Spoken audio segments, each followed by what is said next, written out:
Vaya, continuando con el tema de teología fundamental.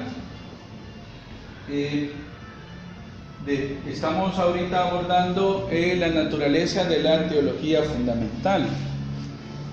Estamos viendo cuál es el objeto, el método y la forma en que se aborda la teología fundamental y cuándo es su nacimiento, ¿verdad?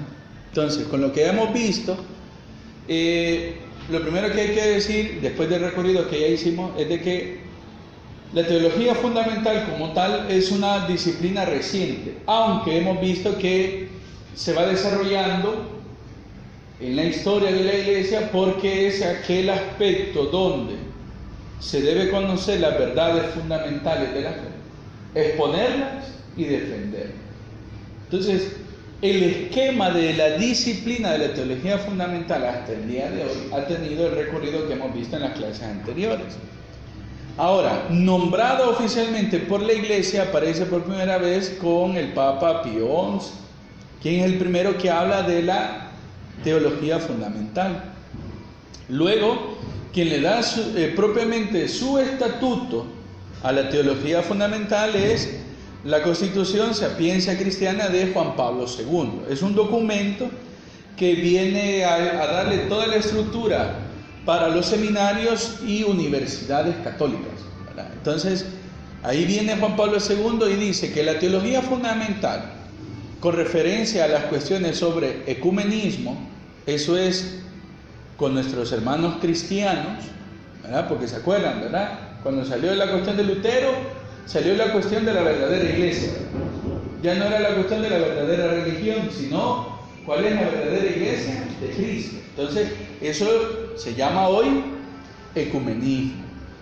Que nosotros, a los hermanos de las sectas, no les decimos herejes, ¿verdad? Porque es muy feo se oye, ¿verdad? Herejes. No, digámosle hermanos de la secta cristiana, ¿verdad? Es más bonito, ¿verdad? Como así somos, ¿verdad? Entonces, porque en realidad son herejías, lo que ellos dicen son herejías, ¿verdad? Entonces, luego está la cuestión de las religiones no cristianas, todo lo que está fuera del radio cristiano. Ahí entra las religiones que son monoteístas, el Islam, los hermanos judíos, entra luego todas las gama de religiones orientales, del hinduismo, budismo, ¿verdad? Y también aquellas religiones que siempre se ha usado ese término, de llamarles paganas, ¿verdad? Es un término mal empleado, ahí lo vamos a conocer, que se le llaman paganas, ¿verdad? Nuestros ancestros aquí en América adoraban al sol, a la luna y le llamamos paganos, ¿verdad? Entonces, ante todo eso. Y por último está el aspecto de la teología fundamental dirigida hacia el ateísmo. Ya no es aquel que duda sobre la iglesia de Cristo, ya no es la cuestión sobre si Dios ha podido revelarse o existe una religión, ¿verdad? Sino que es aquel que se vuelve en parte indiferente y en parte es activo para ir en contra de Dios, de la existencia de Dios, de su revelación. Eso se llama ateísmo. O sea, que alguien venga y te diga, yo soy ateo, pero ¿y por qué sos ateo? No sé, él no sabe nada. ¿Ya? Diferente fuera que te diga, no, mira, yo no creo en Dios porque existe esto, dice porque hay maldad, las enfermedades, y cómo Dios puede ser amor, etc. Entonces, ya te está argumentando ¿por qué no cree en Dios? ¿O por qué Dios mejor que no existe? ¿Ya? Ese es el ateo. Vale. Entonces, viene la teología fundamental y miren, en 1979 ya aparece con ese esquema, ¿verdad? Dado por Juan Pablo II. ¿Ok? Entonces, la estructura de los manuales respondía a los dos puntos de discusión acerca de la fe. ¿Cuál es? La impugnación del carácter sobrenatural de la revelación, ¿verdad? A través del historicismo, positivismo, que te dicen de que cómo es posible que si tú dices que Dios es eterno, que es inmutable, que es todopoderoso, ¿cómo es posible que tú dices que Dios viene y se mete en nuestra historia, que Dios se hace hombre? Entonces empieza ¿verdad? Viene la iglesia a apuntar acerca de los datos de la revelación de Dios, ¿verdad? Ahí entra la cuestión del deísmo, que explicamos que es aquel que no es ateo, sino que dice que Dios existe, pero Dios está fuera de este mundo, ¿verdad? Padre nuestro que estás en el cielo, allá bien, y yo aquí en la tierra. Allá hace tu voluntad, yo hago la mía aquí, ¿verdad? Ese es el deísmo, ¿verdad? El racionalismo, que es someter todo, ¿verdad?, a una prueba, ¿verdad?, comprobar si eso es así. Y el panteísmo, que es peor, ¿no? El panteísmo es, todo es divino, todo es Dios. Entonces no salimos de nada. Entonces no hay divinidad. Todo es divino, nada es divino, ¿verdad? Y luego está la cuestión de la crítica histórica, pero desde el punto de vista del protestantismo y el modernismo. Los hermanos protestantes, hay hermanos protestantes, ¿verdad? Y aquí, el término protestante se refiere a luteranos y anglicanos, no es secta. Aquí el término protestante es ese. Cuando hablamos de protestantismo, estamos hablando de las iglesias históricas, luteranismo, anglicanismo, ¿verdad? Los hermanitos de la secta, bien, gracias. Aquí no entran los muchachitos, ¿verdad?, en esas cosas. Entonces, y la cuestión del modernismo, que es lo mismo, ¿verdad? En cierto modo lo que cambia es la cuestión del cientificismo, ¿verdad? Querer aplicar todo a través del método científico, etc. ¿Okay? Ahora bien, en la cuestión de la teología, la mayoría de los teólogos en la cuestión de la enseñanza, en la mayoría de ellos hablan que hay un común acuerdo que la teología fundamental debe tener una dimensión, un elemento de tipo dogmático, es decir, la cuestión de la revelación. Si se fijan, en el esquema del curso, el esquema de todo el curso, está pensado de que nosotros aprendamos a conocer la fe, pero a una fe que entre en diálogo. Todo el esquema del curso está pensado así. La estructura del curso es de que uno aprenda teología, pero una teología que me sirva a mí para entrar en diálogo con otras personas. Porque ¿de qué me serviría a mí, en este sentido, saber yo de teología? Que los ángeles, y que esto, y que los dogmas, pero yo no se le puedo exponer a otro que no cree lo mismo que yo, o no tiene fe. Entonces la teología dogmática tiene una dimensión de diálogo, y para eso hay que saber filosofía, hay que saber historia, hay que saber, o sea, hay que tener, digamos, aquellos elementos que a mí me ponen en contacto con otras personas. Yo recuerdo una vez, tuve una grata oportunidad, tuve una experiencia muy bonita, que una vez confesé a un psiquiatra, ¿vean? Él había ido a un retiro de evangelización y le habían diagnosticado cáncer, y fue a ese retiro. Entonces ahí andaba otra hermana que era psicóloga, ¿verdad?, y que lo conocía, como la gente es un gremio, ¿verdad? Entonces, padre, mire, le voy a pasar, que mira qué milagro que vino este señor, y él es psiquiatra. Miren, como una hora hablando con él, hablando que los estoicos, que el dolor, que el sufrimiento, y que Dios, y que el alma, todo eso para convencerlo que se confesara. Entonces, ¿cómo yo voy a venir? Y ese, fíjense bien, es el elemento que los hermanos de las sectas tienen esa gran cerrazón, ¿verdad?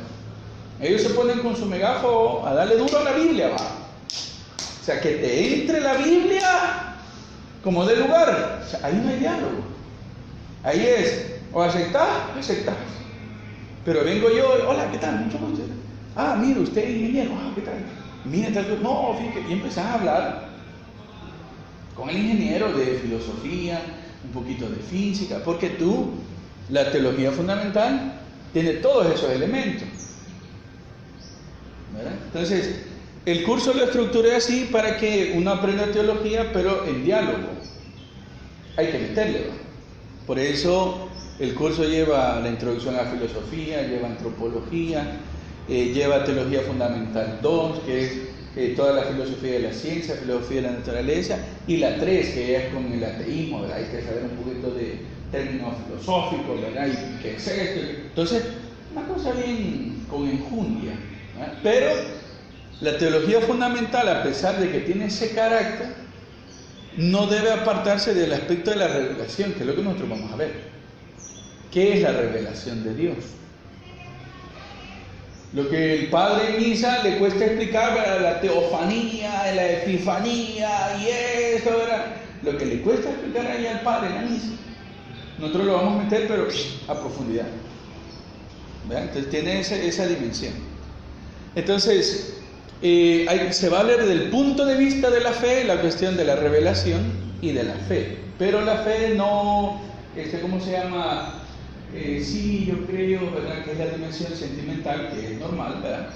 No, nos vamos a ir al otro lado, la experiencia. ¿Qué es la experiencia de la fe? ¿He tenido yo experiencia de fe de verdad? Sí, mira, mi Dios me sanó. Pérez, usted conoce a un montón de gente que, mire, Dios me curó, pero a los 2 meses ya no lo ve ni en misa. ¿Habrá sido experiencia de fe? O sea, eso hay que verlo, ¿verdad? O sea, ante Dios que se manifiesta, ¿tengo yo experiencia de fe? ¿Ah? Entonces eso ve la teología de Roma. Y también, por último, el carácter apologético, ¿verdad?, que va a ir dirigido, fíjese bien, cuando estamos hablando de Dios que se revela, yo que creo, y basado en qué puedo creer que Dios se revela y que yo puedo aceptar y que yo puedo entregar mi fe a qué signos me baso para poder creer en Dios. Eso se llama la credibilidad. ¿Cuáles son los signos de la credibilidad para creer? Muy bien. Entonces, así está estructurado el esquema de la materia de teología fundamental hasta el día de hoy, ¿verdad? Hay padres, por ejemplo, hay un cardenal, ¿verdad?, se llama Latourel, italiano, un hombre que la mitad de eso, ¿verdad?, lo ve de una forma fantástica. Lástima que el libro es en italiano, ¿verdad? Entonces, habla de la revelación y sobre los datos de credibilidad. Por ejemplo, ¿cómo entender los milagros de Jesús? ¿Cómo es que Jesús puede hacer milagros? Viene él y, vean, una cosa bien bonita, bien entretenida. ¿Ok? Muy bien. Entonces, eso es la teología fundamental. Y como el tema decía, hay que conocer cuál es la relación de la teología fundamental, dice el tema es naturaleza de la teología fundamental y su relación con la teodicea y apologética, ¿verdad?, para distinguir eso. Entonces, dice ahí, teodicea, ¿verdad?, es un término que parece pastilla, ¿verdad?, teodicea, ¿verdad? Entonces, el término teodicea lo acuña un señor, un filósofo, ¿verdad?, Leibniz, un señor muy inteligente, ¿verdad?, de que en sus escritos dice, teodicea, dice, sobre la bondad de Dios, la libertad del hombre y el origen del mal. Entonces, en su término, el significado de teodicea es la justificación de Dios. Es decir, este señor viene y pone en contraste, ¿verdad?, de que hay maldad, hay sufrimiento, pero también existe la bondad de Dios, también existe su justicia. ¿Y cómo comprender eso? Al final, él lo que hace es justificar. ¿Cómo es posible? Padre, ¿cómo es posible? Dice de que puede haber un Dios bueno, no obstante el mal. Pero él lo justifica. Quiere decir por qué es eso, ¿verdad? Entonces, eso es la teodicea, ¿verdad? Ahora bien, la teología natural, lo que ella busca es, sí, ver qué es la existencia de Dios, la teología natural. La teodicea es una justificación, y eso es pregunta de examen, ¿verdad? Es pregunta de examen, ¿verdad? La teodicea es la justificación de Dios de cara a la maldad, ¿verdad?, a la injusticia y todos los males. En cambio, la teología natural ella no se encarga de justificar a Dios, sino ella busca decir cómo es la existencia de Dios, cómo es Dios, sus atributos, cómo conocerlo, ¿verdad? Entonces, la teodicea viene a quedar sumergida dentro de la teología natural, ¿verdad? O teología filosófica, ¿verdad? Ambas prescinden de los datos de la revelación y de la fe. O sea, es puro cojo, ¿verdad? Sin usar datos de la fe. Se habla de por qué existe el mal, por qué existe Dios, Dios por qué existe y si Dios existe cómo es, pero sin la fe. Eso es teodicea y teología natural, ¿ok? Entonces, la teodicea se va a dedicar a considerar los atributos de la bondad y la justicia de Dios a pesar de la existencia y la presencia del mal. La teodicea no prueba la existencia de Dios, la da por supuesta, ¿verdad? Ya que debe haber sido probada por la teología natural. Entonces, la teología fundamental, nuestra materia, ¿verdad?, lleva esas dos dimensiones. Es teodicea en cuanto que nosotros de cara al ateísmo hay que justificar, ¿verdad? Y la teología natural porque de cara a aquellos que no quieren creer en Dios, la teología fundamental va a decir cuáles son los argumentos para creer en un sí de la existencia de Dios, ¿verdad? Entonces, la teodicea justifica nada más, la teología natural es una explicación de Dios, sus atributos, sin la fe.